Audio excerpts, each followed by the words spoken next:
To zaczynamy. Słuchajcie, to jest szkolenie z Fastony, które ma Wam pomóc w zarządzaniu i prowadzeniu fanpage'a. W tej chwili powinniście widzieć profil, czyli takie specjalne zdjęcie, które mówi jest godzina 20, jest małe opóźnienie, ale jak to zwykle bywa, są opóźnienia. Natomiast to szkolenie jest o efektywnym zarządzaniu swoim fanpage'em, czyli jak zrobić coś takiego, żeby ten fanpage w ogóle przynosił Wam korzyści. Oczywiście korzyści mogą być wizerunkowe, korzyści mogą być, ponieważ zasięg, ale najfajniejsze korzyści są wtedy, gdy po prostu jest z tego kasa i się sprzedaje. Dlatego też my jako programiści, czyli ludzie, którzy zajmują się kodowaniem i tymi wszystkimi integracją tych różnych rzeczy, które są z Facebooka, z API, wiemy o jednej rzeczy. Jeżeli dobrze obserwujecie API, to możecie z niego wyciągnąć więcej. Co takiego znajduje się w API? Co takiego można wyciągnąć z API dla swoich fanpage'y? Co pozwoli Wam mieć przewagę? Czy każdy z Was w środku w tej chwili w sobie potrafi znaleźć odpowiedź, co takiego w tym API może być? Słuchajcie, rozwiązanie jest takie. W API jest dużo więcej funkcji, więcej możliwości, ponieważ API są tak duże możliwości, że ta osoba, która je na bieżąco analizuje, może wiedzieć o trendach, o tym, w jakim kierunku, którym Facebook wybrał dla użytkowników, w jakim tym kierunku można zmierzyć. A ci, którzy wiedzą, w jakim kierunku idzie Facebook, ci będą mieli przewagę na rynku. I między innymi my, Fastony, tak jak tutaj kolega, czyli grafik dzisiaj płakał, jak składał, staramy się transferować tą wiedzę, którą wiemy o trendach z Facebooka, wiemy o tych rzeczach, które są związane z tym, co Facebook chce wprowadzać, w jakich indziej kierunkach oraz możliwościach, które są w API, dawać Wam już dzisiaj. Dzisiaj, ponieważ jeżeli macie dostępności takie dla swojego fanpage'a i możecie więcej ciekawych rzeczy robić, to wygrywacie na rynku, ponieważ tylko i wyłącznie przykuwanie uwagi i zrobienie ciekawszych rzeczy niż konkurencja to jest sposób na to, żeby w łatwy, niskokosztowy sposób dotrzeć do użytkowników i w jakiś sposób ich zbudować. Oczywiście tych rzeczy jest więcej. Można robić fajny content, można robić fajne kreacje, można wszystko. Natomiast same te proste rzeczy, czyli ciekawe rodzaje postów, ciekawe konstrukcja, nie wymaga tak dużo pracy, jak na przykład stworzenie fajnego materiału wideo, a na przykład webinaru przez ClickMeeting, to już w ogóle uwierzcie mi, to jest hardcore. Natomiast wiecie, nas jako Fastony, jako startup napędza supermoc i my tą mocą się z Wami chcemy dzisiaj podzielić i będziemy dzisiaj mówili o postach w tej części. Żebyście wiedzieli o tym, że my, zwróćcie uwagę, co ten koleś ma na swoich nadgarstkach, że my dzisiaj skupiamy się na jednej ważnej rzeczy. Chcemy edukować rynek. Ja wiem, mamy Fastony, mamy narzędzie, ale co po narzędziu, które na przykład klienci nie rozumieją? Więc teraz jest cykl ponad 20 webinarów miesięcznie, które mają służyć tylko jednemu celowi. Mają Was nauczyć jeszcze więcej wycisnąć z ekosystemu Facebooka z wykorzystaniem Fastony i API. Będziemy dla Was pracować i będziemy też mówić o tych rzeczach, które są złe. I teraz co widzicie, ta rzecz jest zła. Zaczynamy od kreacji. Nie będziemy dzisiaj pokazywać wiele rzeczy, natomiast te 2 godziny, które będę chciał Wam pokazać, będę starał się maksymalnie rozwiązać Wasze problemy i pokazać rzeczy, które można robić, a które można robić też źle. Dużo będzie dobrych, dużo będzie też przykładów, jak nie robić tego wcale. Zobaczcie, teraz widzicie slajd, który jest o tym, że Facebook Fastony zrobił reklamę na Facebooku. Zrobił ją, to prawda, tylko to jest jedna z tych reklam, które nam słabo poszły. Dlaczego? Ponieważ jest odpowiedź, już widzicie tą odpowiedź, jest źle, zlewające się tło. Ponieważ to tło jest niebieskie, cały Facebook jest w odcieniach białych i niebieskich, różne elementy Facebooku non-stop są w tym odcieniu i cały czas są niebieskie, więc używanie grafik niebieskich mniej się odznacza na tle.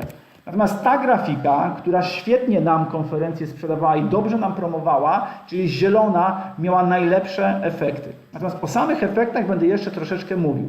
Czyli te efekty, jakie są związane z kolorami na Facebooku, czyli rzucaniem się w oczy, są niezwykle istotne.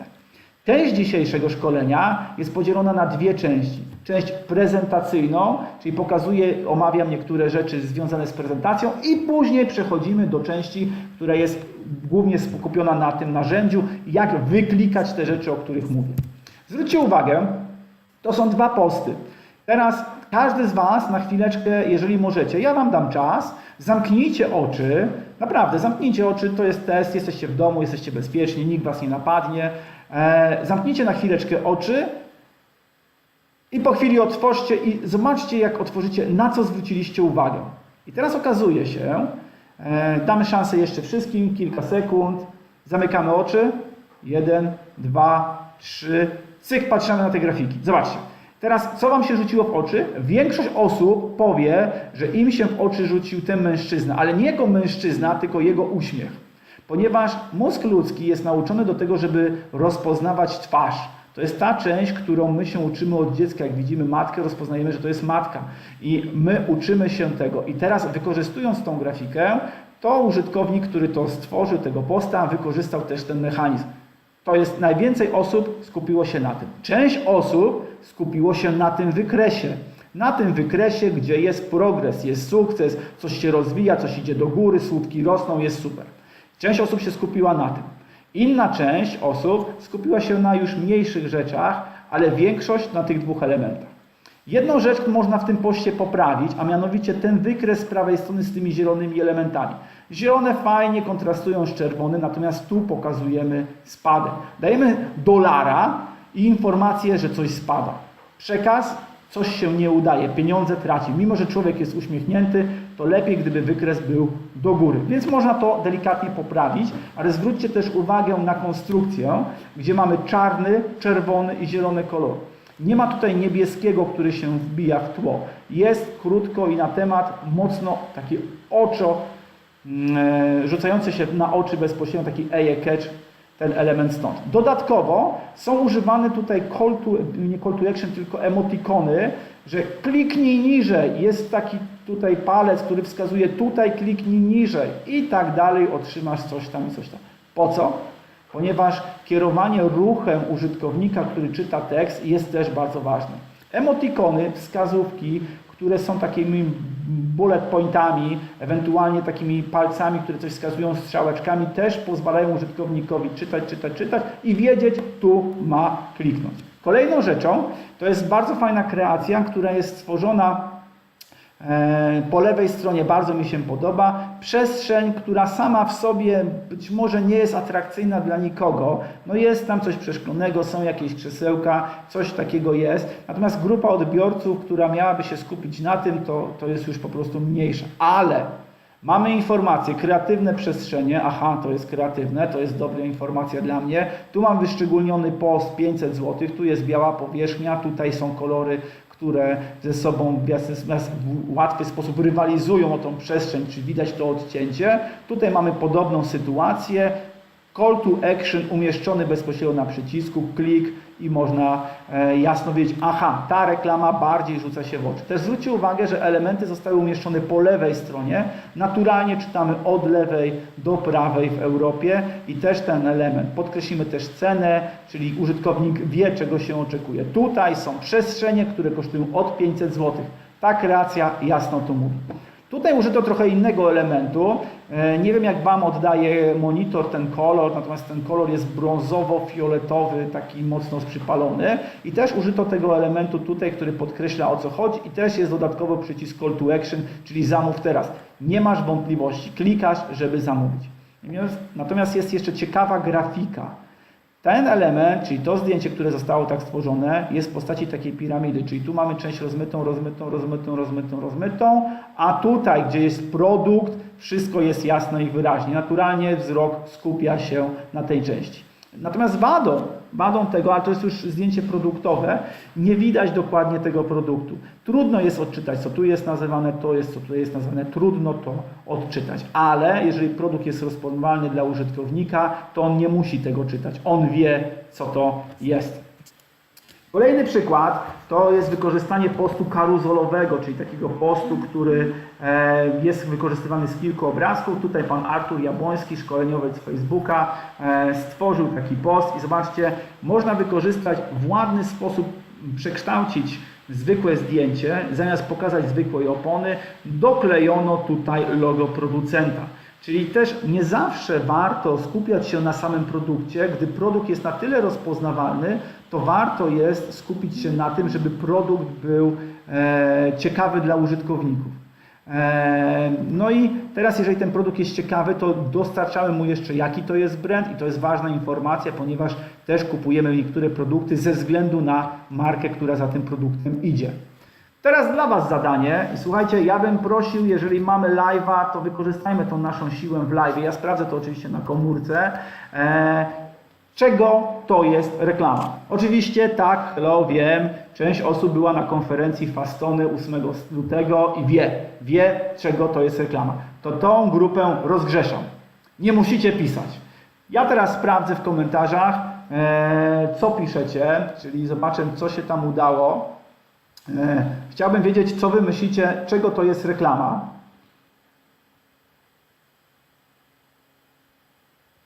To sobie tutaj sprawdzę. Cyk, cyk, cyk.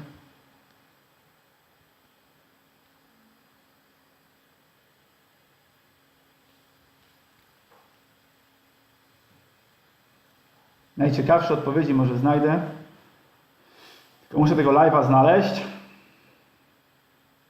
W międzyczasie dla osób, które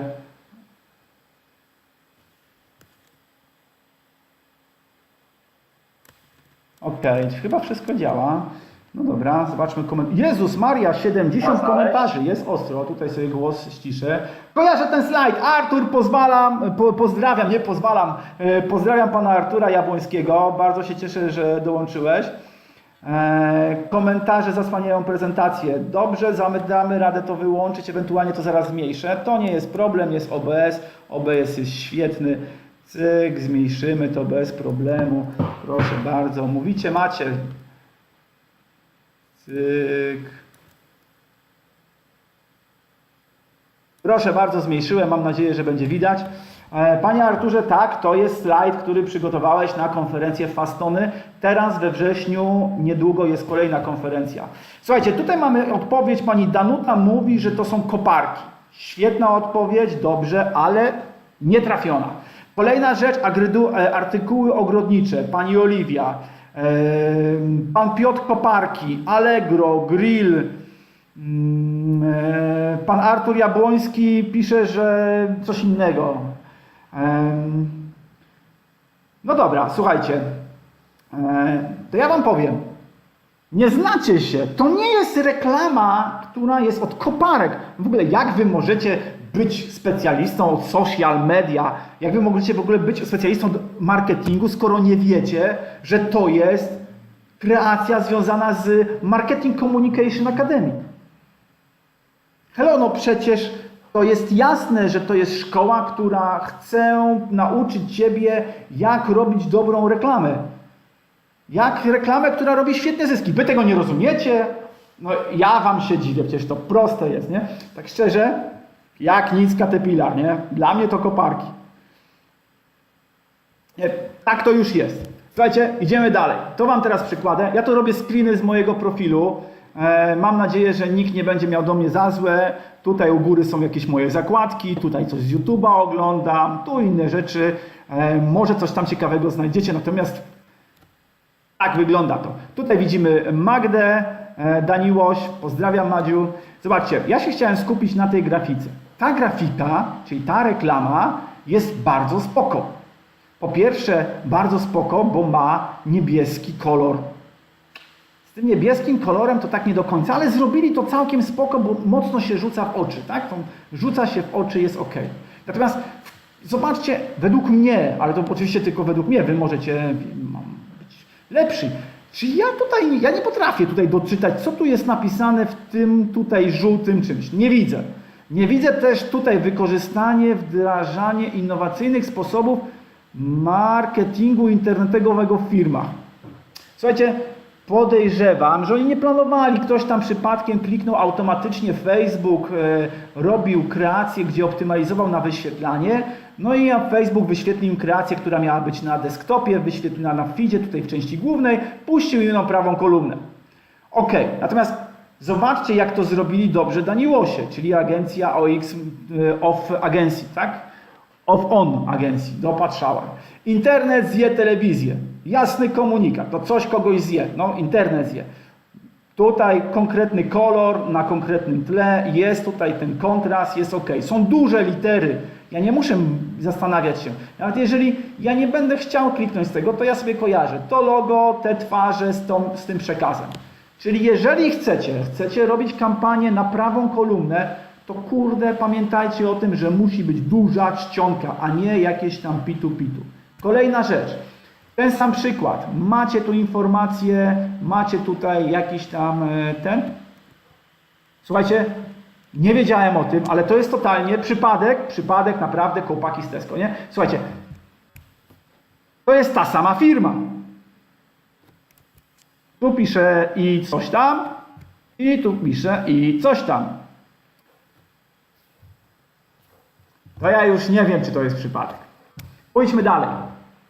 Tu jest, znalazłem inną reklamę i ja tą reklamę zobaczyłem, to tutaj to chyba prawdopodobnie jest dokładnie tak. Ja zobaczyłem, że tą reklamę z języku polskiego to jest Facebook dla biznesa.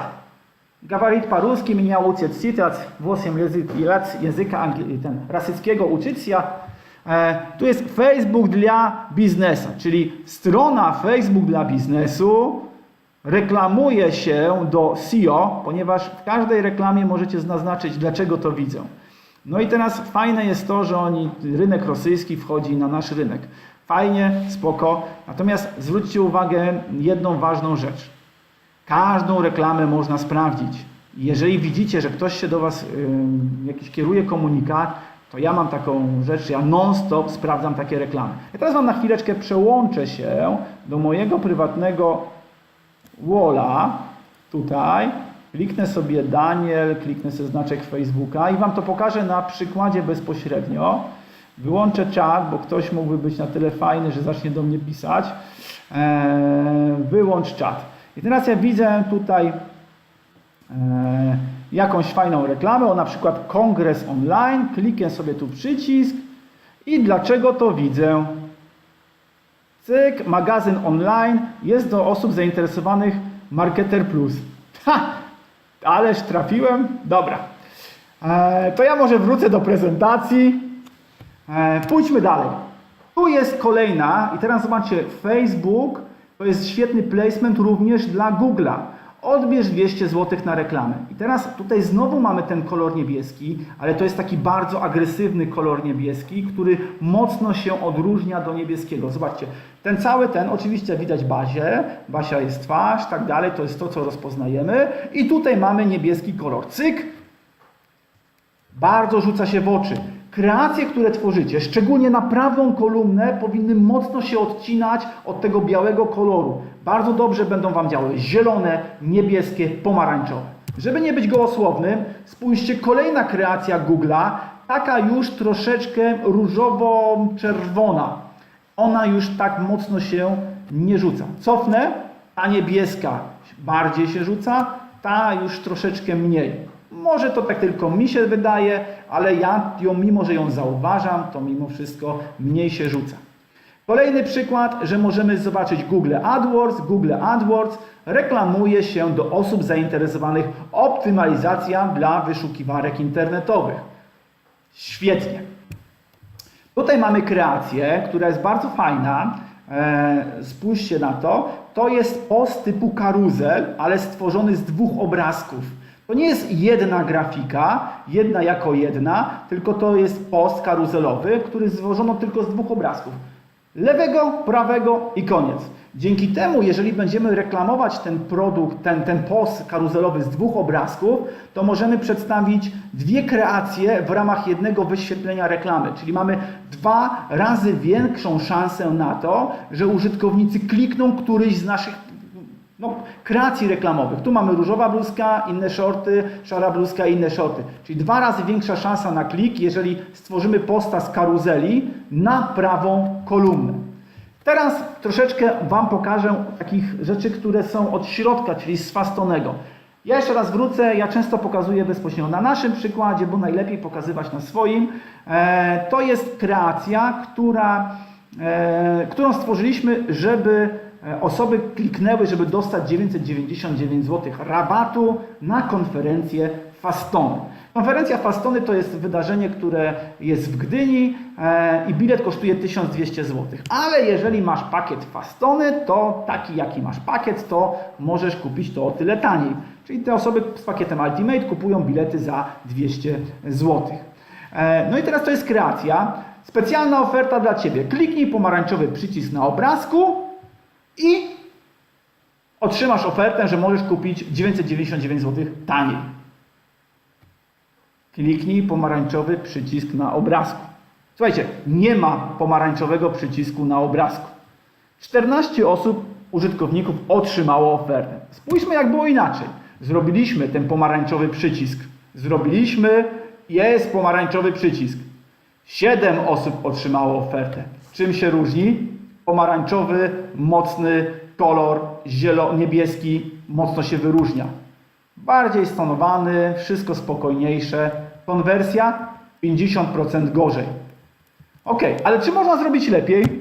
Można zrobić lepiej. Oczywiście nadal nie ma pomarańczowego przycisku, bo zielony z pomarańczowym zrobiliśmy czerwony. Nie ma pomarańczowego przycisku. Nie wiem, jak bardzo na Waszych monitorach to widać. Ja Wam tu przeczytam. 39 użytkowników korzystało z oferty, czyli prawie 4 razy tyle niż ci początkowi. Z tego najsłabszej, czyli z tej kreacji za 7, znaczy 39 to nawet nie 4, tylko już jest nawet prawie 6 razy tyle.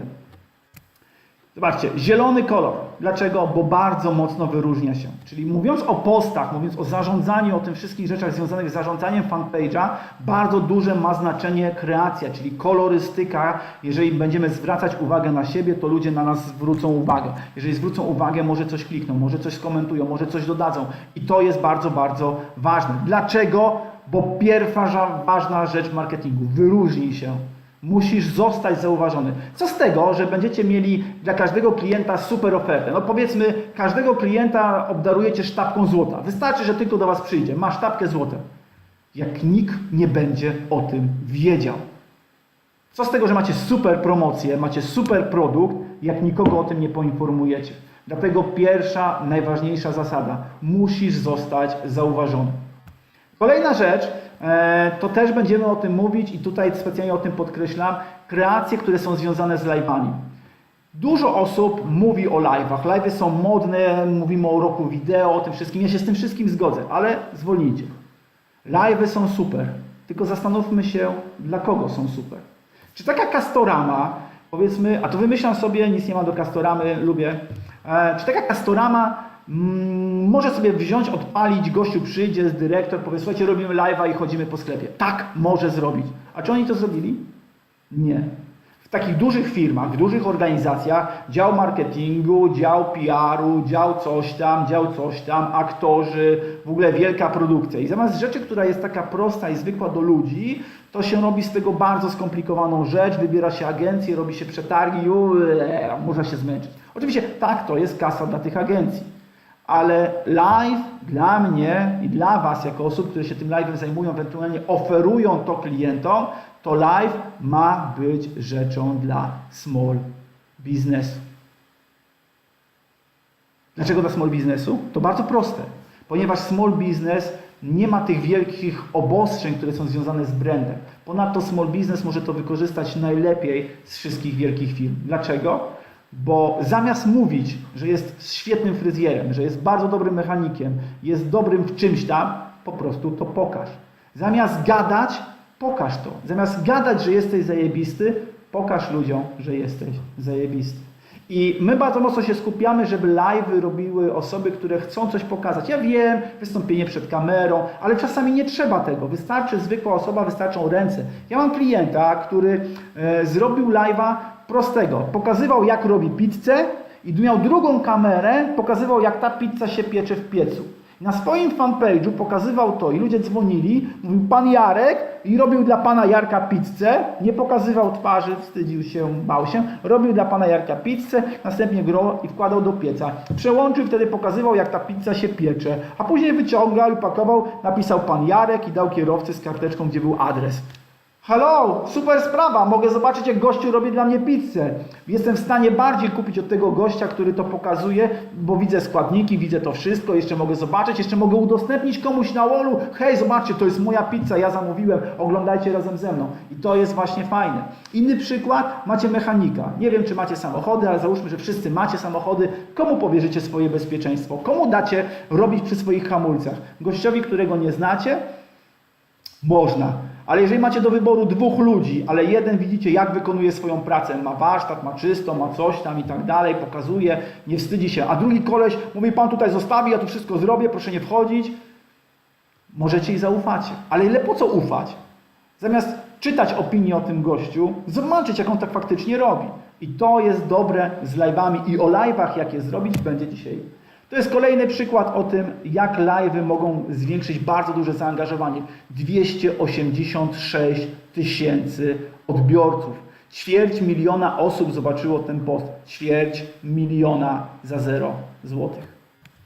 To tyle, jeżeli chodzi o prezentację. Ja teraz spojrzę na Wasze komentarze, czy coś tam się pojawiło i przechodzimy do części, która jest związana bezpośrednio z narzędziem. To ja już sobie mogę tutaj przymknąć.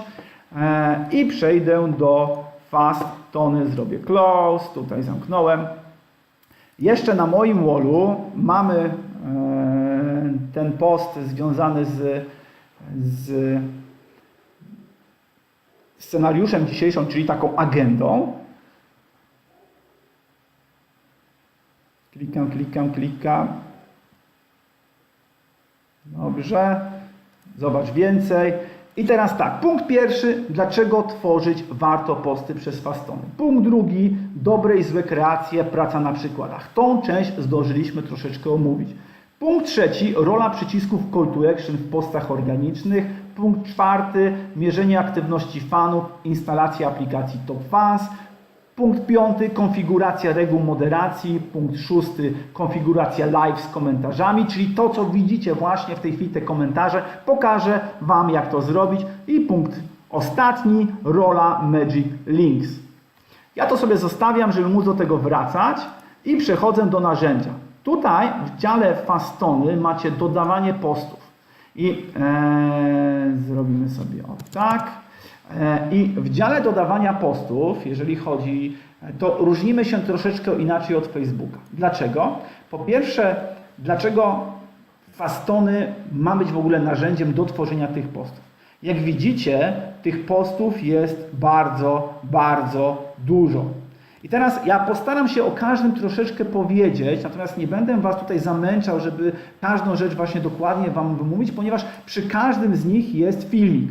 Raczej nie będę Wam pokazywał, jak to zrobić, ale opowiem, jak to można wykorzystać. Bo same technikalia, to na dole jest filmik, tutaj na przykład to jest tutorial i możecie sobie obejrzeć, jak to zrobić. I teraz przycisk Get Direction. Przycisk Get Direction, który ma przycisk jak dojechać, czyli tutaj jest w języku angielskim. I teraz zacznijmy. Pierwsza rzecz, o której musicie wiedzieć. Wszystkie przyciski Call to Action Fastony są automatycznie tłumaczone na język, w jakim osoba ma przeglądarkę. Czyli jeżeli widzicie przycisk Add to Cart, to osoba, która ma Facebooka po polsku zobaczy dodaj do koszyka. Jeżeli jest Get Direction, to osoba, która ma Facebooka po polsku zobaczy jak dojechać. I to bardzo ważne jest. Wiem, zdarzają się takie pytania, staram się od razu odpowiedzieć. Wszystkie przyciski są automatycznie tłumaczone na język, w jakim osoba przegląda Facebooka. To jest raz. Dwa. Przycisk jak dojechać jest bardzo fajny, ponieważ gdy osoba go kliknie, czyli stworzy posta, to możemy wpisać adres Gdynia, ulica na przykład Morska 44, czyli podajemy adres gdzieś. Oczywiście możemy sobie chwycić tą pineskę, jak się nam nie spodoba i zaznaczyć gdzieś indziej. I teraz każda osoba, która kliknie ten Get Direction, czyli jak dojechać, automatycznie pojawia mu się mapa z miejsca, w którym się znajduje, szczególnie na komórkach, bo na desktopach to nie do końca działa, chociaż i tak przeglądarki pytają się o lokalizację, ale z miejsca, z którego się znajdujesz, pojawia się interaktywna mapa Noki, czyli here.com i mówi, jak do tego miejsca dojechać i wyznacza trasę. Masz punkt lokalny, chcesz dotrzeć do użytkowników, chcesz, żeby do Twojego lokalnego punktu przyszli, idealne rozwiązanie. Czyli teraz na przykładzie, mam hotel, mam atrakcję turystyczną, mam lody, mam pizzerię, mam coś tam, jest jakieś, chcę, żeby ci ludzie do mnie przychodzili. Biorę sobie jakąś geolokalizację, z której tej ludzie są w stanie do mnie dojść i teraz decyzja, czy moim klientem są turyści, czy są mieszkańcy, czy ktoś tam i robię reklamę, czyli mam posta, tworzę posta przez Fastony z przyciskiem jak dojechać, wybieram miejsce, gdzie się to wyświetla, wybieram, że to są tylko turyści, tylko w wieku od 25 do 40, ponieważ ja na przykład tacy u mnie kupują pizzę i robię promuj. Czyli od posta poprzez zastosowanie i efekt, jakim jest to, że klient widzi reklamę, widzi jak dojechać i wie, w jaki sposób dojść do Twojego punktu handlowego. I to jest bardzo fajne. Kolejnym przykładem jest post typu Call Now. Działa na tej samej zasadzie, tylko zamiast Call Now, czyli zamiast Get Direction ma przycisk Zadzwoń teraz. Jak tworzysz taki post, to w tym miejscu, tutaj, możesz wybrać Call Now lub Call Free. Call Free jest bezpłatna rozmowa, a wybieramy Call Now i wpisujesz numer telefonu. Tu masz przykład, plus 48 555, bla bla bla, numer telefonu. O, ja wpisałem numer telefonu jakiś tam, nie mój. I teraz każda osoba, która przyciśnie ten guzik Call Now, automatycznie jej telefon wybiera ten numer telefonu. Świetne. Kolejna rzecz, masz na przykład zakład fryzjerski. Masz coś, co sprzedajesz, co się lepiej umówić na telefon. Nie wiem, spa, manikir, paznokcie, fryzjer, mechanik, cokolwiek. Nie wiem, nawet pizza na telefon też można. Tak? Klika użytkownik ten Call Now, dzwoni do tej firmy, dzień dobry, ja proszę umówić mnie na ten termin, albo poproszę pizzę sam odbiorę, albo proszę pizzę na adres taki i taki. Maksymalnie skracamy użytkownika drogę. Nie musi wejść na stronę, nie musi znaleźć działu kontakt, nie musi znaleźć numeru telefonu, czasami on nie działa, trzeba go skopiować, to normalnie się można zmęczyć. A tak widzi reklamę Call Now. Teraz fajna rzecz, która mi się bardzo, bardzo mocno podoba. Ja wiem, że osoby, które są w jakiejś lokalizacji, niekoniecznie są zainteresowane tym, żeby kupić tą pizzę. Ja przycisk Call Now wykorzystuję tak. Tworzę posta, czyli wypełniam tutaj treść, wypełniam wszystko, dodaję grafikę Fastony, na przykład taką grafikę śmieszną, dodaję link, bo musi być link do strony, robię sobie z tego dark posta, na przykład, żeby to był widoczny tylko jako reklama, czy na fanpage'u, bez różnicy, w jednym, w drugim przypadku mogę go reklamować, robię z niego save, ale grupy odbiorców, czyli osób, do których kieruję reklamę, to są tylko i wyłącznie osoby, które już były na mojej stronie. Czyli jeszcze raz, robię posta, następnie go reklamuję tylko do osób, które na tej stronie były, czyli na remarketingu, żeby zadzwoniły do mnie i zamówiły po raz kolejny pizzę. Nie robię jej na lokalizację jakąś, bo jest szansa na to, że osoby skorzystają mniejsza. Ten sposób bardzo mocno podnosi konwersję. Dlaczego? Bo osoba zna Twoją firmę, zna Twój produkt, być może już z niej skorzystała, a przynajmniej na pewno była na Twojej stronie i miała okazję się z tą stroną i z tą ofertą zapoznać. Teraz musi wycisnąć tylko jeden guziczek, klik i automatycznie do Ciebie dzwoni i mówi: dzień dobry, poproszę nowy obiad dla siebie, dla dziecka, dla rodziny. Już. Kolejnym sposobem na komunikację, ale ta komunikacja nie jest szybka, nie jest taka bezpośrednia, to jest to, że możemy napisać do fanpage'a. Jest przycisk taki, który jest Send to Messenger. Dzięki temu możemy napisać jakiegoś posta, stworzyć, a osoba, która kliknie tego Messengera, to tutaj zrobię wielkie ty, automatycznie jak to kliknie, to ta wiadomość początkowa będzie wiadomością w Messengerze. Czyli reklamujemy na przykład znowu pizzę, a tutaj będzie informacja.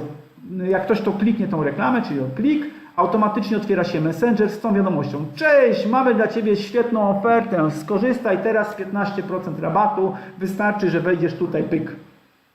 Tak? Tutaj jest początek rozmowy, czyli taka pierwsza randka z klientem i już z nim zaczynasz rozmowę. On już jest w trakcie tej rozmowy, bo Ty w odpowiedzi na jego klika dajesz mu zdefiniowaną wcześniej rozmowę. Jest message page, to jest podobna zasada z przyciskiem wyślij wiadomość, czyli send message. Możesz napisać do administratora strony. To jest fajne, kiedy ten produkt, też użytkownik był już na Twojej stronie, był jakiś czas, odwiedzał coś tam i teraz tworzysz tego posta z powrotem do niego, ten cały komunikat, jakiś tam tworzysz, wybierzesz sobie grafikę. Ja wezmę kolejną z takich naszych fastonowych i tworzysz posta. I teraz jest przycisk Send Message, czyli użytkownik, który to kliknie, pisze bezpośrednio do administratora strony, do fanpage'a. To dobrze się używa, gdy na przykład to jest taki sprzedaż nieruchomości, sprzedaż samochodów, są wątpliwości, ten proces decyzyjny jest dłuższy, jest czas na zastanowienie się, ten użytkownik może zadać pytanie i tak dalej, i tak dalej. Kolejną rzeczą jest post tekstowy. I słuchajcie, tu szczerze, to nie jest żaden rocket science. Ten post tekstowy to jest zwykły tekst, wpisujesz go, możesz dodać od nas emotikonki, ale on się niczym nie różni od żadnego na Facebooku. Natomiast my chcemy i zmierzamy do tego, że mając fastony nie musisz wracać do Facebooka. Wszystko możesz zrobić w tym miejscu. Dlatego też nie mogło zabraknąć postu tekstowego, jak i postu typu foto, czyli bezpośrednio fotografia. Czyli jak jest test foto, czyli mamy ten, możemy wybrać zdjęcie, wybieramy jakieś tam zdjęcie bez różnicy, wybierzemy takie, cyk, dodajemy jakąś treść, możemy dodać jakieś emotikonki, jedną, drugą, trzecią i tworzymy posta. Pamiętajcie, że w większości przypadków macie informację, że post jest dark, czyli na przykład post, którego nie widać, post normal jest bezpośrednio na fanpage'u, post zaplanowany, czyli post, który zrobimy, że on się opublikuje za kilka dni i jest post, który się nazywa backdated, tak zwany dupochron. Co to znaczy? Biorę sobie posta, że miałem w czerwcu 30 opublikować wyniki. Klik, wybieram sobie godzinę, cyk, robię done i robię opublikuj. I opublikowałem z datą wsteczną. Czasami jest potrzebne, czasami klient chciał, a myśmy zapomnieli. Wracamy do fajnych rzeczy. Fajna rzecz to jest post standardowy, czyli post, który jest najbardziej powszechnym postem na Facebooku i nie jest to foto. To jest taki post, gdzie możecie sobie mieć dowolną rzecz, czyli ja tutaj użyję takiego napisu, to będzie bardzo ważne, napiszę wszędzie A i wybieram jakąś grafikę, a na końcu na dole mam link. Linkiem sobie wezmę Fastony S. I co dzięki temu mam? Wybiorę sobie tą grafikę, proszę bardzo, pyk. I teraz ja mając tą grafikę stworzę posta, który po kliknięciu jej lub przycisku Call to Action, na przykład Shop Now, taki, przeniesie mnie na adres tej strony. Fajne do generowania ruchu na Waszą stronę. I to jest spoko. Natomiast na tej części musimy się troszeczkę na tym poście skupić. Ten post jest bardzo, bardzo fajny, a funkcja, jaką wydaje Fastony, jest ogólnie jeszcze fajniejsza. Zobaczcie. Tutaj są takie małe zielone przyciski. Te zielone przyciski ja na przykład dodam i pojawi się osobne okienko. Ja udam BBB. Tutaj mogę dodać też BBB. Tutaj mogę dodać więcej, na przykład CC. Mogę dodać jedno zdjęcie, a mogę dodać kolejne zdjęcie. Zobaczcie, też jest taka fajna rzecz, która się nazywa cropper. Mogę dać za duże zdjęcie, mogę sobie je przystawić, mogę sobie je przyciąć, zmniejszyć. Na przykład tylko i wyłącznie to chcę, żeby było, albo chcę, żeby było wyłącznie tak. A co? Czemu mam nie zaszaleć? Zrobię na całość. Proszę bardzo. I teraz kolejna rzecz, mogę zjechać niżej, niżej, niżej i mam przyciski Call to Action. OK, to mogę dodać na przykład otwórz link, dodam kolejny przycisk Call to Action, zobacz wideo, dodam kolejny przycisk Call to Action, na przykład, nie wiem, Go Live, a czemu? Mogę, tak? I teraz co się stanie? To jest bardzo ważne. System stworzy wszystkie wersje tego postu. Wszystkie. Czyli weźmie z literką A i zrobi wszystkie wersje. Później z literką B i wszystkie wersje. No w ten sposób tutaj to jest gdzieś grubo z 300 postów. 300 wersji. Można? Można. Ja to odświeżę tutaj. Zrobię AAA. Dodam innego. Cyk. Proszę bardzo. Dodam linka. Zrobię dark posta, żeby nie było. Użyję jednego przycisku call to action i dodam z opisem BBB. Tylko tyle wystarczy i zrobię save.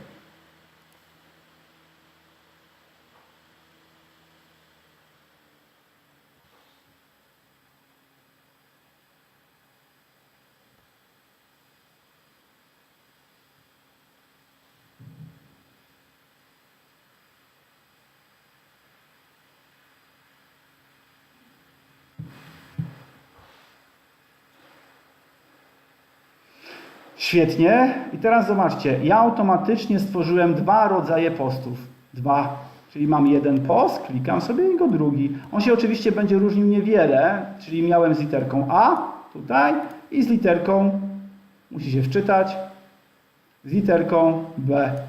I teraz najważniejsza rzecz, mogę kliknąć Make Ad, czyli stwórz reklamę i automatycznie te grafiki są w mojej kampanii reklamowej, obie.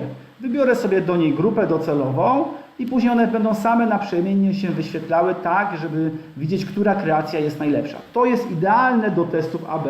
Czyli dosyć proste. Wybieram sobie dowolną kreację, cyk, dodaję kolejną i tak mogę zrobić 30 postów, 40, 20, 15, 10 różnych wersji, bo my nie wiemy, która kreacja jest najciekawsza dla klienta. Nie wiemy też, który rodzaj postu jest najciekawszy, czy to będzie post z opisem takim, czy takim. Copy jest różne przyciski call to action i tak dalej, i tak dalej. I to automatycznie stworzy mi w jednej kampanii wszystkie wersje postów i mogę dobrać grupę docelową i jednym klikiem to wyświetlić. Zamknę to tutaj, natomiast pominęłem i teraz uwaga, bardzo ważna rzecz. Największą wadą, jeżeli robicie posty, które są na fanpage'u, to nie jesteście w stanie odróżnić na stronie docelowej, czyli na stronie www, ludzi, którzy weszli organicznie na Waszą stronę, ludzi, którzy weszli z Google'a, ludzie, którzy weszli w sposób taki, który jest z kampanii płatnych i tak dalej. Oczywiście można wiele rzeczy tagami UMT kombinować i tak dalej, natomiast to dotyczy bardzo mocno Google'a. Ale gdybym chciał stworzyć reklamę tylko do osób, które odwiedzają moją stronę z organicznych postów na Facebooku, co mogę zrobić? Rozwiązaniem na to jest Magic Link, czyli takie specjalne rozwiązanie Fastonego. Ja je kliknę i zobaczcie, pojawia mi się opcja, wybierz jedno, stwórz nowy audience lub wybierz jakiś tam update'uj, czyli uaktualnij jakiś, który istnieje. I jest tutaj ileś tam różnych przykładowych audience'ów. Co to powoduje? Każdy użytkownik, który kliknie tego posta, automatycznie jest zapisany w jakiejś grupie docelowej. Do tego, żebyście mogli ją wykorzystać, do tego, żeby tą grupę zapisaną wykorzystać do remarketingu. Ja na przykład mam update, jakąś tam grupę blogerzy i każdy, który kliknie tego posta, automatycznie jego ID zostanie dopisany do grupy blogerzy. Bardzo wygodne, bardzo dobre po to, żeby użytkownicy mieliśmy osobną grupę docelową ludzi, którzy z organika do nas trafiają. Natomiast jeszcze jest druga rzecz, która jest bardzo fajna z tym Magic Linkiem, to jest to, że tego typu post możemy udostępnić gdzieś indziej. Na grupie, na innym fanpage'u, gdziekolwiek indziej i też będziemy mieli w grupie docelowej wszystkich tych, którzy kliknęli, automatycznie zostaną tutaj zapisani. Kolejną rzeczą, która jest super, jeżeli chodzi o to, takie dodatkowe targetowanie, które daje ten rodzaj posta, który jest stworzony, to możecie w ten sposób stworzyć grupę docelową, pomimo że na stronie docelowej nie ma piksela śledzącego. Na przykład jeżeli wejdziecie na stronę Microsoftu,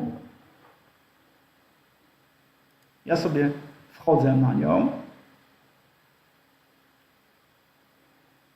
jestem na stronie Microsoftu i tutaj u góry w Chromie mam coś takiego jak Pixel Helper. Specjalny taki element, który pozwala mi znaleźć piksel na każdej stronie. I zobaczcie, ja na stronie Microsoftu jestem i nie ma piksela od Facebooka.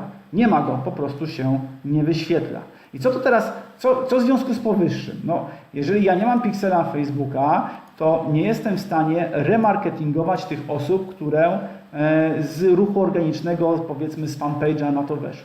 Ale jeżeli użyję Magic Linka, jestem w stanie remarketingować każdą osobę, która jest w stanie kliknąć ten link, kliknąć to zdjęcie i będzie na stronie. Czyli mamy grupę docelową ludzi, którzy klikną dowolny link na naszym fanpage'u oraz jeżeli będę robił wszystkie posty w ten sposób, to mogę automatycznie tworzyć jedną wspólną grupę. Czyli każdy post zrobię sobie, uaktualnię tą bazę i wszystkich robię. I w ten sposób będę miał jedną grupę wszystkich tych, którzy klikali posty organicznie, bez promowania. Kolejną rzeczą, która jest bardzo fajna, która w przeciwieństwie do tego takich rzeczy, które na co dzień korzystacie i na pewno znacie, to jest to, że mamy ponad przycisków Call to Action 50. Na przykład zapisz na potem, odpowiedź na wydarzenie, bezpłatna rozmowa, sprzedaj teraz, aplikuj, otrzymaj ofertę, zamów teraz, dodaj go do koszyka, skontaktuj się z nami, wyślij wiadomość, przekaż datek, zainstaluj aplikację, uaktualnij aplikację, co tutaj jeszcze, zagraj w grę, otwórz link, kup teraz, kup bilety, zarezerwuj podróż i tak dalej, i tak dalej. Jeszcze jest też kilka post takich dodatkowych, tutaj na dole, test only. One jeszcze w tej chwili oficjalnie nie zawsze działają, więc są testowe, więc tutaj musicie się wziąć pod uwagę, że nie wszystko działa, ale zapisz, to jest see menu, czyli zobacz menu, dla restauracji świetne, WhatsApp message, no to jeszcze w ogóle nie działa, ale tak czy siak wiemy, że to są te trendy, czyli w jakim kierunku Facebook idzie i co mamy fajnego, gdzie będą nowe przyciski Call to Action, też mówią w jakim kierunku Facebook chce stworzyć. See menu, czyli zobacz menu, super sprawa, tak?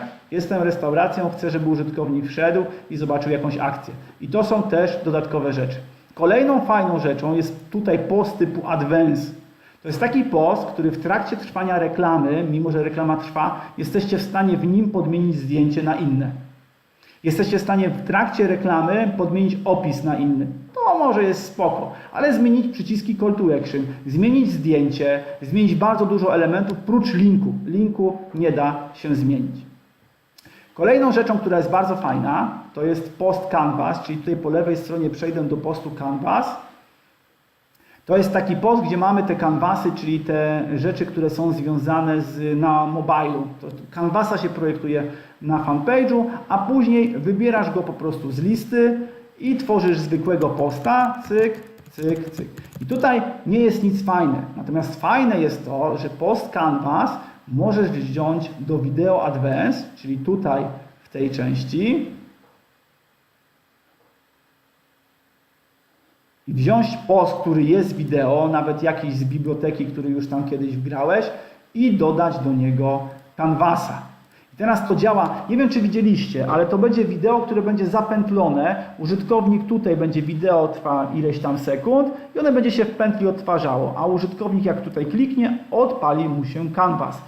Pierwsze takie użycie w Polsce wykorzystało to Allegro z taką dziewczyną, która niby aż w 3D dawała paczkę z tego i to było zapętlone i to było bardzo, bardzo fajne.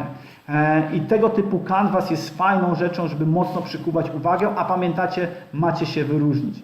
Oczywiście zarówno wideo, czyli te post, który możemy zrobić wideo, to jest nadal tych 60 przycisków Call to Action, które można do tego postu i one będą kierować na wskazaną stronę.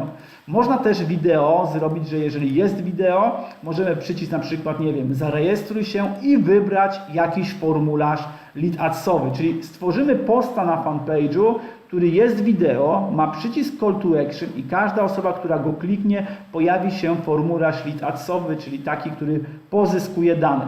I mamy do wyboru, że to może być tylko i wyłącznie dark post, a na koniec może być też normal post, czyli bezpośrednio na fanpage'u. Jest też post flashowy. Post flashowy jest taki bardzo, bardzo wyjątkowy. To znaczy, że my możemy osadzić, na przykład tutaj wybrać plik, tutaj go wgrać, robimy jakiś tekst i to może być na przykład gra.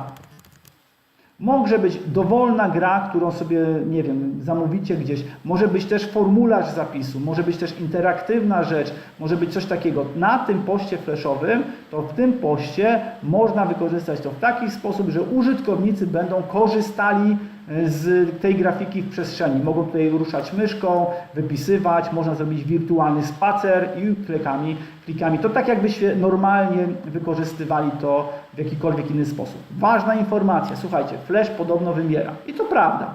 Natomiast można to tak skonwertować, że pisze się taką aplikację, która jest częściowo flashowa, częściowo w HTML5, w taki sposób, że jeżeli użytkownik to nie obsługuje Flasha, to automatycznie jest wersja HTML-owa, którą można zrobić. I teraz w Polsce jest jedna firma, która tego typu usługę sprzedaje w postaci już gotowego, na przykład formularza, zapisu i tymi innymi rzeczami albo coś. Ewentualnie możecie zamówić za kilkaset złotych u grafika czy tam flashowca takie rozwiązanie. Jak ktoś potrzebuje, to mam numery telefonów do 3, którzy mają doświadczenie i stworzyć sobie wirtualny spacer, formularz zapisu, cokolwiek w poście. W ramach postu, który możecie stworzyć i możecie wtedy to używać dowolnie, nie tylko raz. Po prostu macie to, plik, wybieracie kolejny post, kolejny. I to jest super.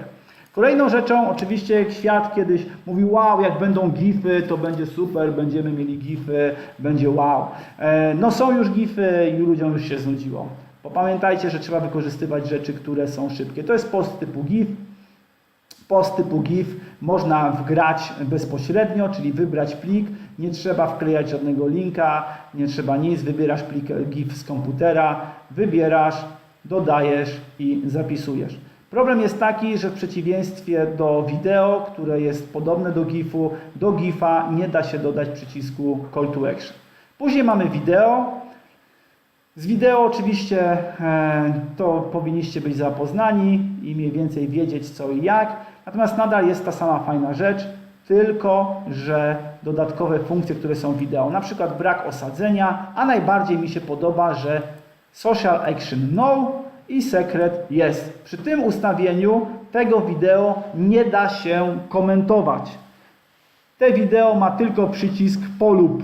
Nie ma share, nie ma koment, można to tylko i wyłącznie polubić. Bardzo fajne do kampanii politycznych, do takich, gdzie nie chcemy dawać użytkownikom możliwości, żeby dali upust swojej nienawiści. Wideo Advanced omawialiśmy, ale jeszcze raz powtórzę. To jest to wideo, czy taki rodzaj postu, który ma w sobie aż 3 rodzaje postów. Aż 3.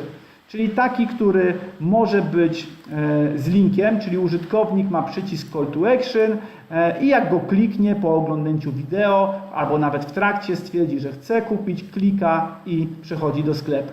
Post, że może być canvasem, czyli takim formatem tylko i wyłącznie na komórki, lub ten post może być lead adsem, czyli ktoś to użytkownik, to kliknie, to pojawi się formularz dodatkowy i on pozyskuje dane. To można zintegrować z innymi systemami, te dane automatycznie można do użytkownika zadzwonić, wysłać maila i tak dalej. Czyli sam post wideo, mimo że jest postem wideo, można dodatkowo na 3 różne sposoby stworzyć ten post wideo. Później jest wideo slideshow, nie będę go pokazywał, on niczym się nie różni od Facebooka. Jest post karuzelowy, czyli ten, który opowiadałem. I tutaj bardzo ważne, pamiętacie? Ja mówiłem o takim poście, który jest tylko z 2 obrazków. Więc możecie stworzyć box 1, czyli obrazek 1, box 2, czyli tutaj i na tym zakończyć. Nie trzeba dodawać kolejnych boxów. Stworzyć karuzelę z 2 obrazków i reklamować go tylko i wyłącznie na prawą kolumnę. Dzięki temu macie stąd, czyli z 2 obrazków, 2 razy większą szansę, że któryś z produktów użytkownika zainteresuje. Spodnie zielone, spodnie czerwone, sukienka niebieska, buty do sukienki, albo cokolwiek, jak to skomponujecie. Oczywiście każdy z tych obrazków może mieć te niestandardowe przyciski Call to Action, których jest tak bardzo, bardzo dużo. Jest coś takiego jak Carousel Creative. Ja akurat tę funkcję bardzo lubię, to jest bardzo fajna rzecz, Carousel Creative, czyli możemy zrobić takiego karuzela, ale każdy z tych obrazków może być czymś innym. Na przykład, tu już pokazuję, ten obrazek pierwszy, tutaj, ten obrazek pierwszy na przykład może być wideo, jakimś tam materiałem wideo. I ten będzie wideo. Ten drugi może być lead adsem, czyli formularzem pozyskującym danym. Ten trzeci może być zdjęciem. Ten czwarty może być czymś innym i czymś innym. Możliwości kombinacji jest bardzo dużo, może być też ich 10, może być ich 5, tak jak kto woli, ten może stworzyć. Można też stworzyć, że każdy obrazek jest lead adsem, każdy jest wideo, można stworzyć z tego historię, komiks i inne rzeczy. Ja teraz przejdę do kolejnej rzeczy, która jest taką rzeczą, która tworzy też angażujące posty. Widziałem tego posty, jak robił Volkswagen, widziałem wiele ciekawych postów. Wybieram jakąś dużą grafikę Ja tutaj muszę wejść w obrazy, zrzuty z ekranu. O, tutaj mam jakąś dużą grafikę. I teraz ja mogę sobie to przyciąć, tak, poprawić, ustawić na przykład w taki sposób. Klik. O, proszę bardzo, kto wie, to jest ze Star Treka postać. Jeden z moich seriali, które lubię oglądać. Klikam Save i automatycznie system pociął mi tą grafikę na 5 równych części, wyciął ramki, czyli zrobił te puste przestrzenie i mamy jeden piękny post karuzelowy z 5 obrazkami. Wersja jest taka, że możemy zrobić na 5 obrazków i jednocześnie drugą wersję na przykład na 3 obrazki. Jeżeli chcemy na 3, to tamte 2 pozostałe zostawiamy. I widzicie, mam tutaj 1, 2, 3 i tak dalej. Po czym każdy boks się wypełnia i mamy fajny rodzaj postu, który nie trzeba było dużo grafikowi zawracać nim głowę. Kolejną rzeczą, która jest karuzel, czyli taki local awareness, to jest taki, gdzie każdy obrazek może mieć przycisk jak dojechać, ale każdy obrazek będzie prowadził do innej lokalizacji. Ten na przykład może do Gdyni na ulicę Morską, tam Mokra, bez różnicy. Mamy jedną ulicę. Ten drugi będzie prowadził na ulicę też w Gdyni, na ulicę Polską. Klik.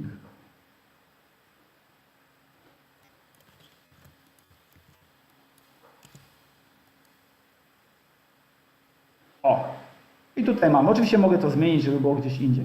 Teraz jest fajne i teraz żebyście wiedzieli, jak to wykorzystać. Macie kilka punktów handlowych w ramach jednego miasta.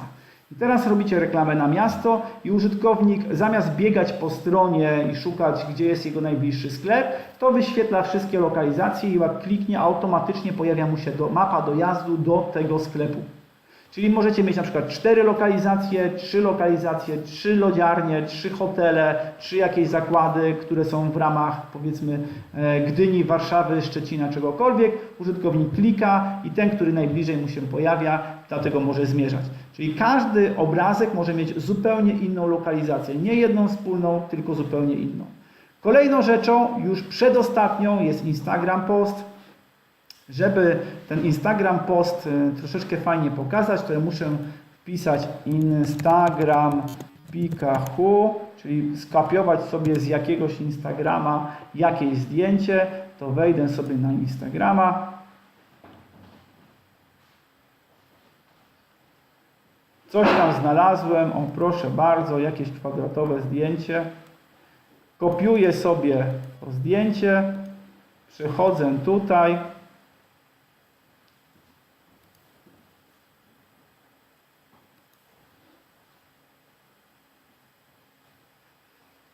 Tu wkleję link, robię dark posta, nie będę tego na walla wrzucał, robię jakiś opis i robię save.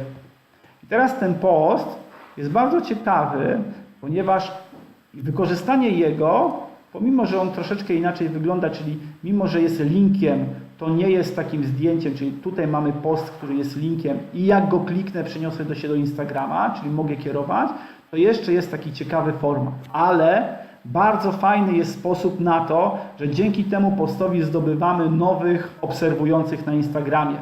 Ponieważ każda interakcja z tym postem to powoduje, że przechodzimy na Instagrama i tam pojawia się kolejna interakcja. Czyli tutaj możemy polubić, skomentować, udostępnić i przejść dalej. 4 interakcje. Przejść na Instagrama i podobnie kolejne integracje, czyli w ramach jednego osoby, której wyświetlimy to, możemy mieć bardzo dużo interakcji. A dzięki temu, że mamy dużo interakcji w ramach jednego postu, mamy dodatkowy sposób na to, żeby zwiększyć swój zasięg, który daje nam Facebook. I z ostatnią rzeczą, która jest, jeżeli chodzi o dodawanie postów, to tutaj mamy, że możemy zaplanować, czyli opublikować za kilka dni galerię różnych zdjęć. Czyli dosyć prosta rzecz, tworzę sobie album, dodaję wiele różnych zdjęć i ustalam sobie datę z tych 10-20 zdjęć, które się opublikują dopiero 29 czerwca i już.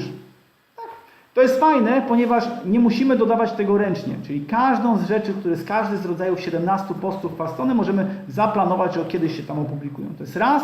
Dwa, dodatkowo post typu galeria też możemy zaplanować, że kiedyś tam się opublikuje i mamy w ten sposób czas na to, żeby robić inne rzeczy. Teraz wróćmy do naszej agendy, czyli do tego, co mieliśmy omówić. Ja tutaj muszę znaleźć ten post, czyli wejdę sobie, czy tutaj jest. Tak, tutaj jest. Omówiliśmy o tym, dlaczego tworzyć posty przez Fastony, ale ja to podkreślę. Po pierwsze, wszystkie rodzaje postów mogą być postami, nie muszą być reklamami, mogą być. Każdy post może mieć dodatkowe przyciski call to action, może być ich dużo. Niektóre posty, które są zarezerwowane tylko i wyłącznie do reklam, możecie normalnie opublikować i zaplanować sobie, że opublikują się za tydzień, za miesiąc, normalnie na fanpage'u. Kolejna rzecz, niestandardowe połączenie, na przykład te karuzele, część wideo, część zdjęcia, część lead ads, część canvas, dowolnie kombinacje można połączyć. Tworzenie postów, na przykład wideo, który jest lead adsem, wideo, który jest canvasem, wideo, które ma przyciski call to action, które prowadzą do jakiejś strony. Zaplanowana galeria, czyli możemy zaplanować galerię. Jedno duże foto, które potnie się i automatycznie jest pocięte w karuzel z 3 lub 5 obrazków i tak dalej można wymieniać. Dodatkowo każdy rodzaj postu ma w sobie zaszyty możliwość, że automatycznie ten link, który wkleicie, przekształcicie w Magic Linka, czyli automatycznie stworzacie grupę docelową ludzi, którzy kliknęli ten post. Bez względu, czy go udostępnicie na grupie, czy udostępnicie go na fanpage'u, czy gdziekolwiek, automatycznie macie tych ludzi, którzy kliknęli ten link w grupie docelowej. I to jest właśnie fajne w postach wykorzystując nie bezpośrednio Facebooka, tylko mogąc zrobić to przez Fastony. Dodatkowo z takimi rzeczami, które planujemy niedługo Wam dodać, co już testujemy, to że będziecie mogli zaplanować sobie z kalendarza te wszystkie inne rzeczy, czyli zaplanować całość. Dlaczego to jest ważne? Bo posty zaplanowane kalendarzem administrator danego fanpage'a nie widzi w zaplanowanych. Czyli jeżeli Waszym klientem jest jakaś marka, to nie chcecie mu pokazać, że zaplanowaliście posty na miesiąc do przodu, bo on powie, to za co płacimy, skoro za 2 dni zrobiliście wszystko do końca miesiąca, to już tak w takim razie ponegocjujmy, przecież w 2 dni wszystko zrobiliście, nie? Klient rzadko rozumie, że to trzeba mu komentować, moderować i pełno innych rzeczy. I teraz będzie system taki, gdzie te wszystkie 17 rodzajów postów będziecie mogli sobie zaplanować i one nie będą widać przez Facebooka, przez fanpage, one w ogóle są zaplanowane. Czyli możecie sobie to wszystko zaplanować, mieć święty spokój, a klient i tak uważa, że klikaliście to ręcznie. Teraz troszeczkę o roli przycisków call to action, czyli o tych elementach. Zarówno Facebook, jak i wszystkie doświadczenia, które myśmy robili, to przyciski call to action powodują, że Facebook w swoim świecie wewnątrz Facebooka automatycznie optymalizuje wyświetlanie danego postu na podstawie między innymi z tych czynników przycisku call to action. Czyli jeżeli mamy zobacz więcej, to wyświetla osobom, które wciskają przycisk zobacz więcej, bo to stara się Facebook, żeby użytkownicy automatycznie docierali z postami do tych użytkowników, którzy są nim zainteresowani. I teraz jeżeli o tym wiemy, a przycisków jest ponad 60 w Fastonym, to jeżeli na przykład naszym celem jest, żeby ktoś kupił bilet, to użyjmy przycisku kup bilet, bo sam post organiczny, jego dystrybucja może być dodatkowo przekierowana do osób, które klikają ten przycisk. Tylko teraz bardzo ważna rzecz. Osób, które kupują bilety jest mniej niż osób, które oglądają więcej. Więc jeżeli Waszym celem jest wygenerowanie jak największego zasięgu, to robicie zobacz więcej. A jeżeli chcecie dotrzeć organicznie do osób, które są potencjalnie klientami, to wybieracie jedne z tych przycisków, które odpowiadają, na przykład zobacz menu, zadzwoń teraz, dodaj do koszyka, kup teraz i tak dalej. Te posty zwykle mają troszeczkę mniejsze zasięgi, ale to też dlatego, że jest mniej osób, które daną czynność wykonuje. Kolejną rzeczą jest mierzenie aktywności fanów. Mając Fastony, wszyscy użytkownicy możecie dostać bezpłatnie. W ramach pakietu macie taką aplikację, która się nazywa Top Fans. Ja tutaj się przełączę. Zwinę sobie to do góry i jest Page Extras, czyli rzeczy dodatkowe. i jest Top Fans.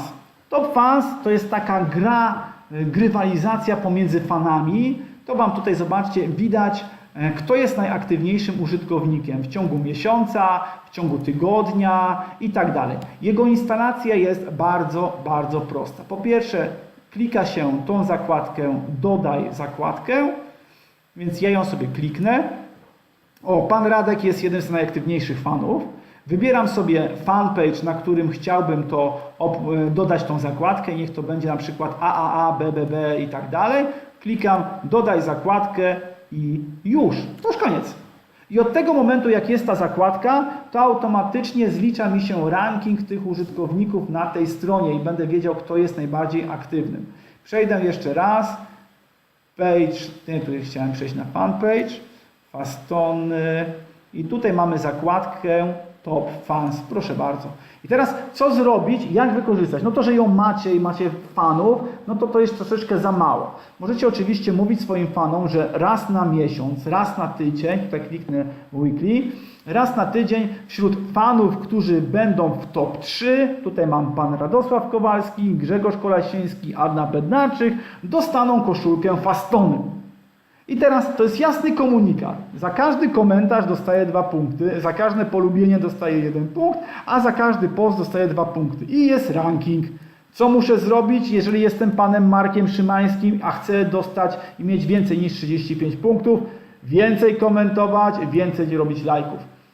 Więc wy sami nie nakładacie na użytkowników jakiegoś obowiązku, więcej komentujcie, więcej lajkujcie, tylko mówicie, słuchajcie, pod tym linkiem, tutaj kopiuj, jest specjalny ranking. Raz na tydzień w poniedziałek wybieramy najbardziej aktywnego użytkownika z zeszłego tygodnia i ten użytkownik dostaje od nas X.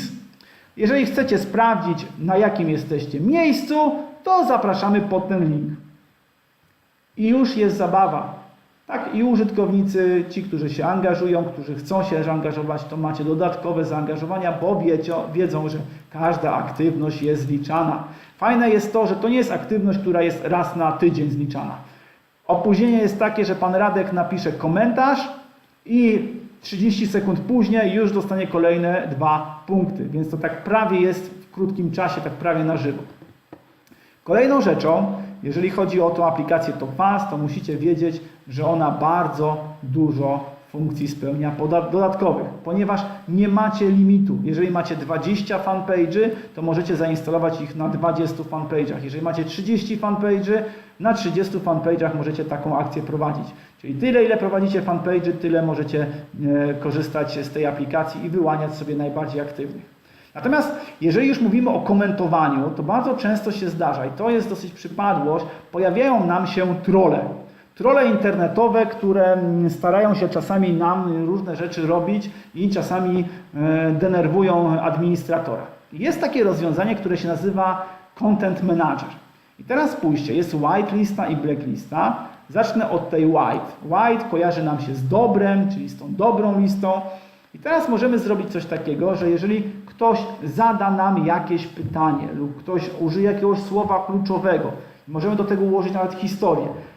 Wpisz gdzieś w komentarzu słowo Nike są super albo diamenty są wieczne i zobacz, co Ci administrator odpowie i w jakim czasie, bez względu na to, jaka jest godzina.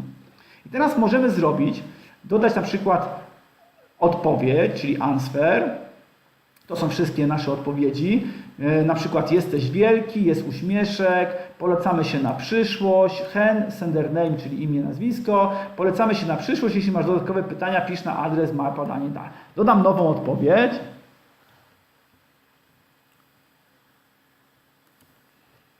Siema,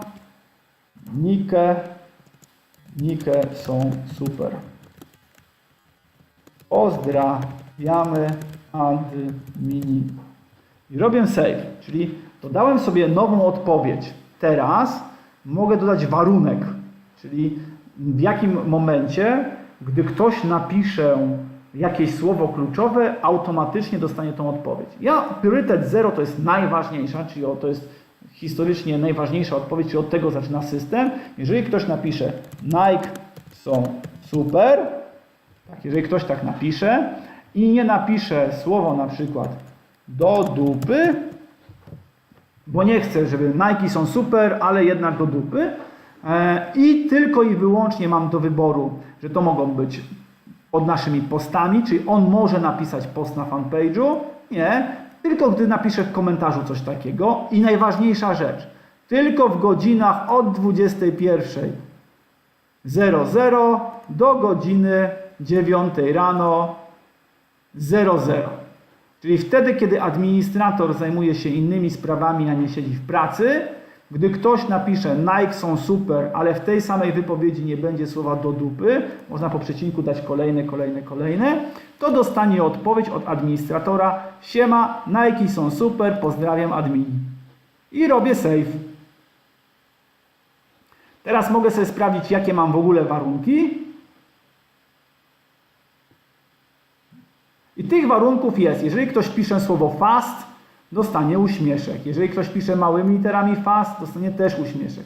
Jeżeli ktoś napisze dzięk i gwiazdka, czyli dziękuję, dziękować, co tam jeszcze można dodatkowo po dzięk, czyli gwiazdka zastępuje dowolny ciąg znaków, to automatycznie hej, sender name, hej Daniel Kędzierski, polecamy się i tak dalej, i tak dalej. A jeżeli ktoś napisze Nike są super, to dostanie siema, Nike są super, pozdrawiamy admini.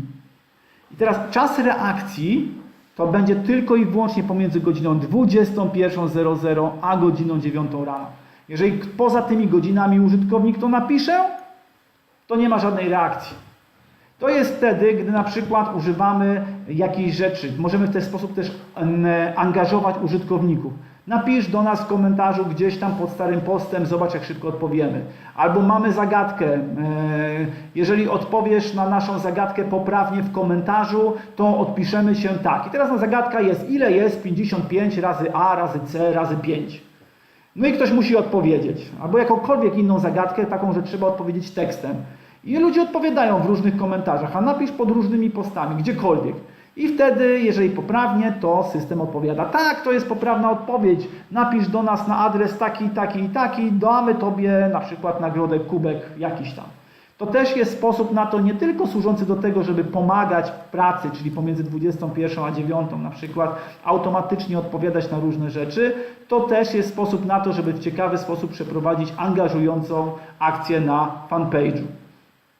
Natomiast z drugiej strony jest coś takiego jak blacklista. Blacklista to jest ta ciemna lista związana z tymi złymi rzeczami, z tymi trollami, którzy wychodzą gdzieś tam i marudzą. Po pierwsze mamy dodaj warunek. Dodaj warunek, czyli na jakie warunki będzie jak działało. Czyli jeżeli na przykład ktoś napisze słowo dupa, a nie napisze kocham was, tak, czyli nie będzie tego wyrażenia na przykład w tym samym zdaniu, i będzie to tylko i wyłącznie post, a może być to na przykład post, który też jest reklamą, to automatycznie macie 3 reguły. Ukryj tą wiadomość, skasuj i pozbądź się trolla.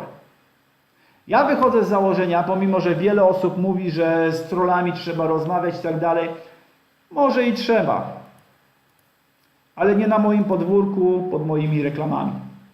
Więc jeżeli coś tam jest i ktoś totalnie bez sensu gada, nie ma sensu czasami się z tym męczyć. I mimo, że wiele osób się do tego nie przyznaje, to uwierzcie mi, ja wiem, jak wiele postów jest kasowanych. Cyk i święty spokój, jeżeli ktoś używa. Z drugiej strony oczywiście możecie zrobić tak, że Facebook też ma taką natywną funkcję i też tam wpisać niektóre rzeczy. Ale nie macie podziału na przykład tylko i wyłącznie na komentarze, które są na fanpage'u, a osobno na przykład tylko i wyłącznie pod reklamami. A osobno te, które są pod wpisem, który ktoś na przykład pisze bezpośrednio na fanpage'u. Inaczej będę reagował na komentarz, który jest pod reklamą, a inaczej będę reagował na komentarz, który jest na oficjalnym fanpage'u. Na oficjalnym fanpage'u raczej go ukryję i postaram się z tym trollem pogadać. Ale pod reklamami czasami nie warto. Delete and ban. Natomiast czasami jest też ważne, i to jest kolejny dupochron, to jest taka rzecz, która jest dosyć ważna, jeżeli chodzi o pracę. Czasami nie wiadomo, co się dzieje na fanpage'u. Ktoś coś skasował i teraz nikt się nie przyznaje. Macie tych administratorów w firmie 2, 3, ktoś jakiemuś trollowi nawciskał, w końcu się zorientował, że będzie z tego kwas i też to kasował. Tu macie całą historię wszystkiego, co się działo, na koniec można wyeksportować i jest informacja. czyli nie ma lekko. Przedostatnią rzeczą jest konfiguracja relacji live z komentarzami. To ja Wam pokażę, to taka jak w tej chwili jest ta relacja, jest ileś tam osób, które nas ogląda, jest nawet ich bardzo dużo, to pokażę Wam, jak to zrobić. Dobrze, tu jest live. Ja widzę, że piszecie komentarze, ja postaram się na te pytania odpowiedzieć po webinarze, czyli zakończymy część, wtedy będą pytania się pojawiały w części moderowane i ja będę na nie odpowiadał. Dobrze, tu jest live. Po pierwsze, pierwsza rzecz, jaką musicie zrobić, klikacie live, czyli musicie stworzyć live'a. Takiego zwykłego, najzwyklejszego live'a musicie stworzyć. Klikacie Go Live. Wybieracie sobie fanpage, na którym chcecie to zrobić, zarządzaj na zarządzanej stronie. Ja wybieram sobie fastony.pl. Tu mam polski, publikuję jako polski, robię next. I pojawi mi się tutaj pewien rodzaj postu, który będzie tym live'em. Tutaj będzie rodzaj postu, tutaj jest jakaś treść, którą sobie piszę, tutaj mogę dodać tytuł i tu najważniejsza rzecz, tu jest taki kod. Ten kod muszę sobie skopiować. To jest bardzo ważne. Muszę uruchomić takie narzędzie, które jest OBS. Teraz macie taki, powiedzmy, incepcję. Wchodzicie do ustawienia. W ustawieniach jest stream. Wybieracie własny serwer strumienia. I tutaj widzicie to RTM. Nie wiem, czy bardzo dobrze to widzicie, może tego nie widać, ale w URL jest RTM. To jest to samo RTM, które jest tutaj, więc to se stąd kopiujecie. Ja tutaj go wkleiłem, a później jest kod. Kopiujecie i go wkleiłem. O czym zasejwuję? No i muszę teraz dodać to elementy, które tutaj pan Radosław Kowalski ma, jakieś tam daje pytania.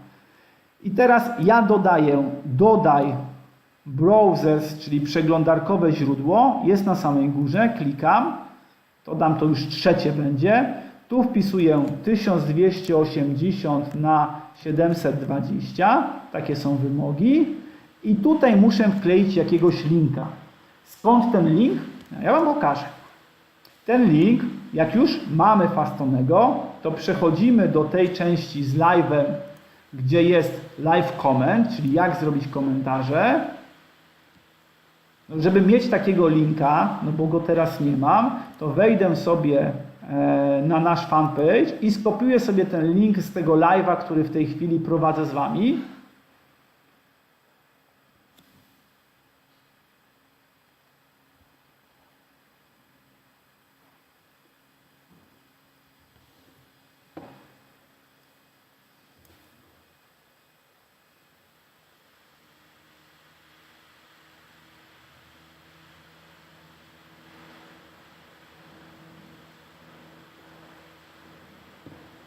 O, tutaj sobie kopiuję, najeżdżam na godzinę i mogę sobie skopiować adres linku. Skopiowałem.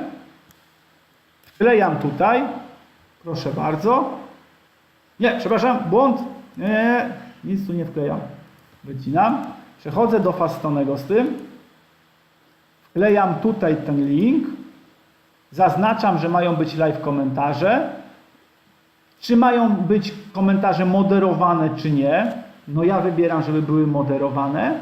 Na dole pojawia mi się tak pogląd, jak to będzie wyglądało. I zacznijmy od tego elementu czerwonego. Ja go mogę umieścić w różnym miejscu. Na przykład na środku. Mogę go umieścić z prawej strony. Mogę go umieścić na dole. A mogę zrobić tak, że po prostu nie chcę, żeby było widać nazwisko osoby, tylko i wyłącznie zdjęcie i tak. Kolejną rzeczą, którą mogę zrobić, to bardzo mocno mogę ingerować w kolorystykę tego całości. Zobaczcie, tu zmieniłem i tu zmienię tak. Proszę bardzo. A, to jest pod tym, dobra. Tu zmienię jeszcze i tu zmienię. Ok. Czyli ja mam i literki zmienione i to. Natomiast zamknąłem to, czyli tą część, muszę to pokazać, pokażę to z lewej strony. Widzicie? Czerwony. Dodam, żeby był niebieski i dodam, żeby był tutaj zielony. O, cyk. I stworzyłem sobie taki. Więc tą część macie całą kustomizowaną.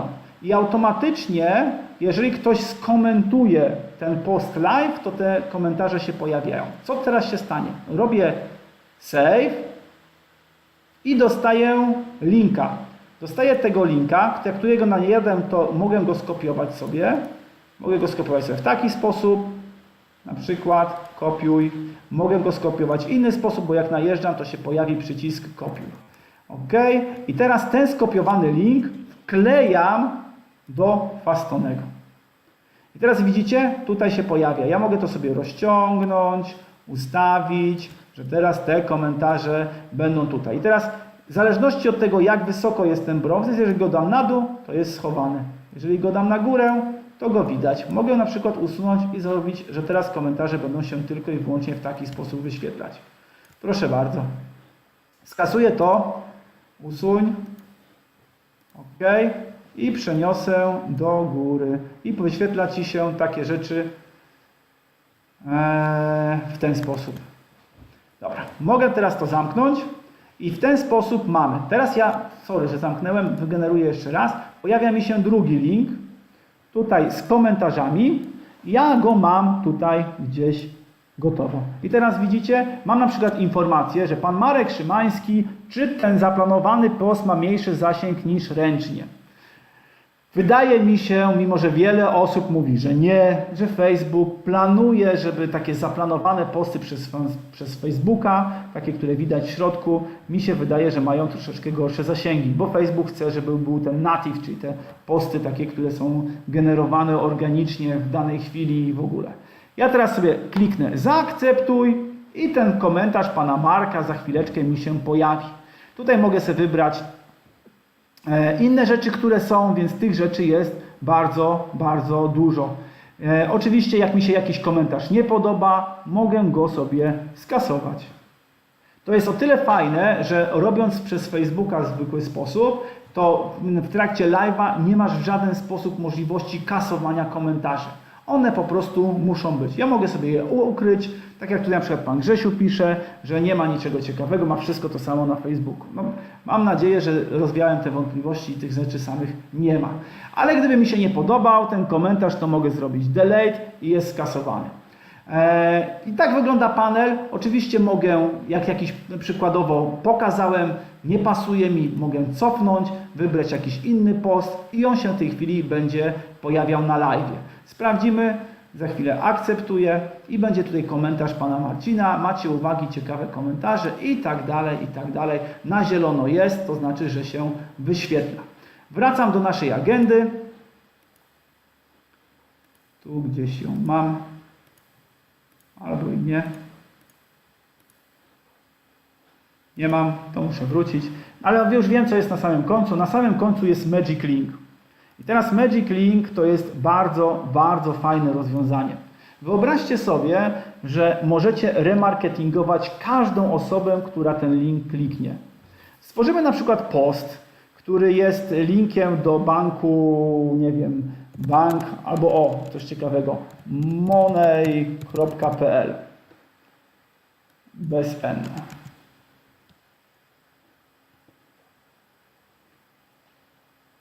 Znajdujemy, że nie wiem, ustawa o VAT, tak? Ustawa o VAT, kopiujemy sobie ten link,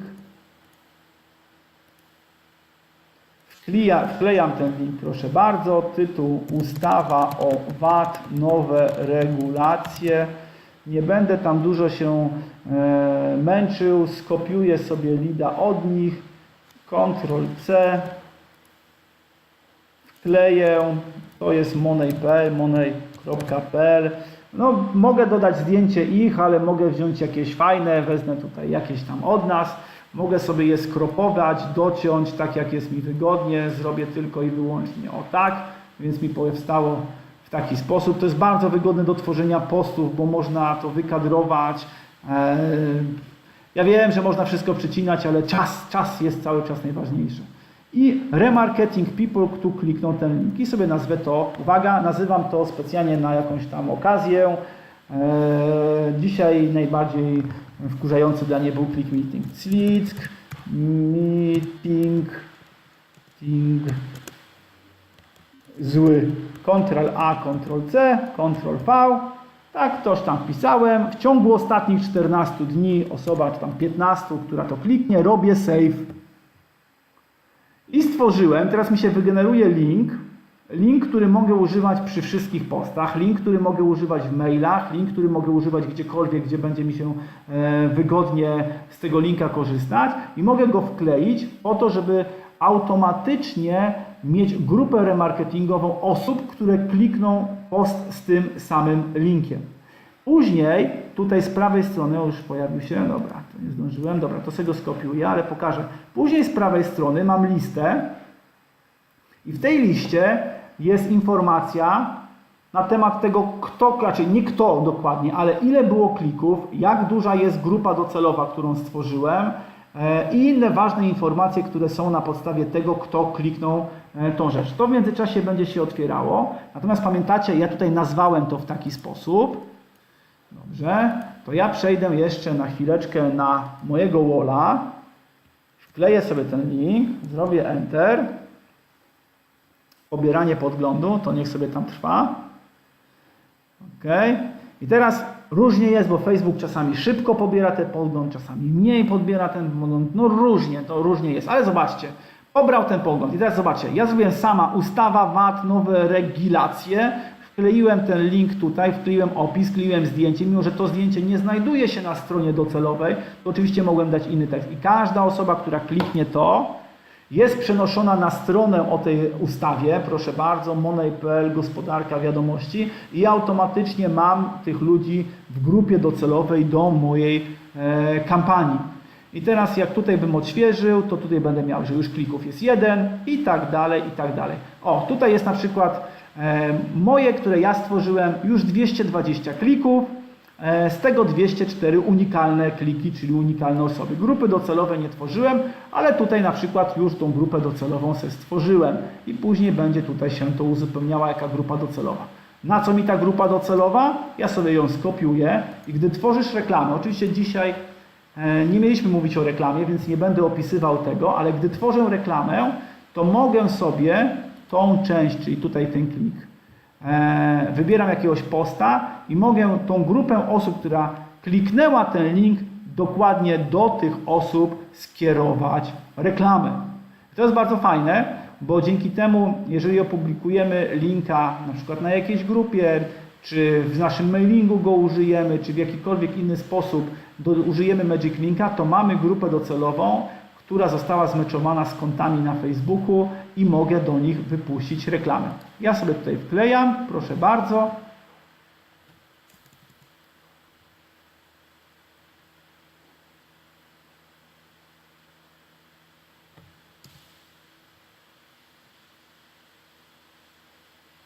Jeszcze nie ma. Dobra, chwilę to musi potrwać, jeszcze sprawdzę. Tak jest. Chwilę musi potrwać, ale tutaj się wkleja ten custom audience, czyli tą nazwę, którą to skopiowaliśmy, czyli i nie, o, to jest coś innego. No ale za chwileczkę podejrzewam, że się pojawi. Tu jeszcze szkoleń, coś tam. Tak czy siak, tą nazwę tutaj używacie i możecie do tych osób skierować reklamę. Jutro 20, słuchajcie, będzie mi miło, jeżeli będziecie mogli być, a jutro o 20 mamy materiał, który mówi o tym, jak zintegrować stronę internetową z Facebookiem. Czyli dużo o remarketingu, dużo o pikselach, o tworzeniu grup docelowych, o ruchu na stronie, o tym, jak targetować osoby, które były na przykład powyżej 5 minut na stronie, jak usuwać z grupy docelowej te, które były 15 sekund, bo to są tacy klienci, którzy są mniej wartościowi, jak zainstalować czat na stronie, lookalike, czyli grupy niestandardowych odbiorców lub podobnych odbiorców. Jutro już jest taki trochę większy hardcore. Więc poświęćcie na to czas. Słuchajcie, ja w takim razie bardzo kończę. Byliście moją najlepszą dzisiejszą widownią. Trzymajcie się, pozdrawiam, jeszcze raz Wam dzięki za wszystko i za wyrozumiałość. Cześć!